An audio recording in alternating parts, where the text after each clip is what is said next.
అందరికీ నమస్కారం. 2025వ సంవత్సరం ఆగస్టు మాసం 29వ తేదీ శుక్రవారం రోజున సింహరాశి వారి శుభ అశుభ ఫలితాలను ఈ వీడియోలో తెలుసుకుందాం. మొదటిసారిగా మా ఛానల్ చూస్తున్నట్లయితే లైక్ చేసి సపోర్ట్ చేస్తారని ఆశిస్తున్నాం. ఈ వీడియో చూసే ముందు ప్రేక్షకులకు చిన్న విన్నపం.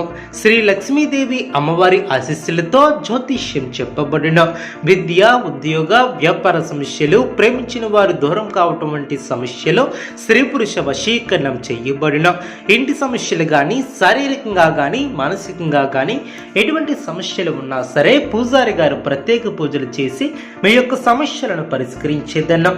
నమ్మకంతో ఒక్కసారి ఫోన్ చేయండి, మీకు శాశ్వత పరిష్కారం చేయబడిన సింహరాశి వారు శుభ ఫలితాలను అందుకుంటారు.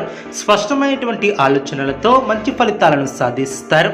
ప్రారంభించినటువంటి పనిలో విజయవంతంగా ముందుకు సాగుతారు. ఒక శుభవార్త ఇంట్లో సంతోషాన్ని ఏర్పరుస్తుంది. ఒక ముఖ్యమైనటువంటి వ్యవహారంలో తోటివారి సహకారం లభిస్తుంది. ప్రారంభించినటువంటి పనిలో విజయాన్ని సాధిస్తారు. ఇంట్లో శుభ కార్యక్రమాలు జరుగున, ఉద్యోగంలో శ్రమతో కూడినటువంటి ఫలితాలు సిద్ధిస్తాయి. మీ యొక్క ధైర్యం మిమ్మల్ని గొప్పవారిని చేస్తుంది. వ్యాపారం వృద్ధి చెందుతుంది. ధనలాభం ఏర్పడుతుంది. శుభ కార్యక్రమాలలో పాల్గొంటారు. గొప్పవారితో పరిచయాలు ఏర్పడిన గౌరవ సత్కార్యాలను అందుకుంటారు. సమాజంలో మంచి పేరును సంపాదిస్తారు. అభివృద్ధి కోసం చేసే పనులు అనుకూలిస్తాయి. ఏకాగ్రతతో పనిచేస్తారు. మేలు చేకూరుతుంది. మీరు చేయబోయే ప్రతి పనిలో సంపూర్ణ అవగాహన వచ్చిన తర్వాతే ముందుకు సాగుతారు. వృత్తి, వ్యాపారంలో జాగ్రత్త అవసరం. కీలక విషయాలలో మొహమాటాన్ని దరిచేయనియవద్దు. ప్రారంభించబోయే పనుల్లో ఇబ్బందులు తొలగును. అధికారులను ప్రసన్నం చేసుకునే విధంగా ముందుకు సాగుతారు. సమస్యలు తగ్గున, మానసిక ప్రశాంతత ఏర్పడుతుంది. ధైర్య సాహసే లక్ష్మి అన్న వాక్యాన్ని దృష్టిలో ఉంచుకుని ముందుకు సాగుతారు. కార్యసిద్ధి విశేషంగా ఏర్పడుతుంది. వ్యాపారంలో లక్ష్మీ కటాక్షం సిద్ధిస్తుంది. ఉద్యోగంలో శ్రమతో కూడినటువంటి విజయాలు సిద్ధిస్తాయి. పట్టుదల తగ్గకుండా చూసుకుంటారు. రెట్టించినటువంటి ఆనందంతో పనిచేస్తారు. ముఖ్యమైనటువంటి విషయంలో సమాచార లోపం లేకుండా చూసుకుంటారు. కుటుంబ సౌఖ్యం కలదు. అవసరానికి ఆదుకునేవారు ఏర్పడిన ప్రశాంతమైనటువంటి ఆలోచనలతో గొప్పవారు అవుతారు. మాట విలువను కాపాడుకుంటారు. మానసిక ప్రశాంతత తగ్గకుండా చూసుకుంటారు.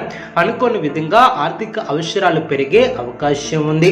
ధైర్యబుద్ధితో చేసే పనులు శుభ ఫలితాన్ని అందిస్తాయి.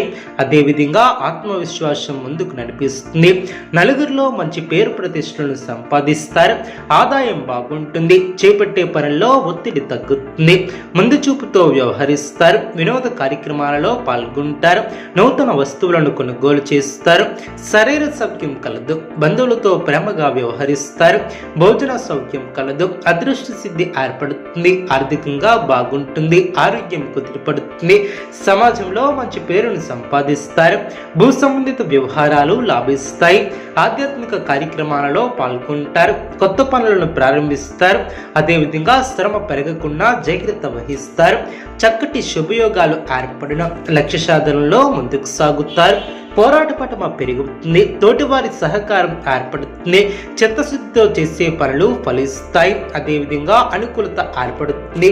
శ్రేష్టమైనటువంటి కాలమనే చెప్పవచ్చు. ఉద్యోగంలో మేలు చేకూరుతుంది. అనుకున్న దాన్ని సాధిస్తారు. స్వస్థాన ప్రాప్తి కలదు.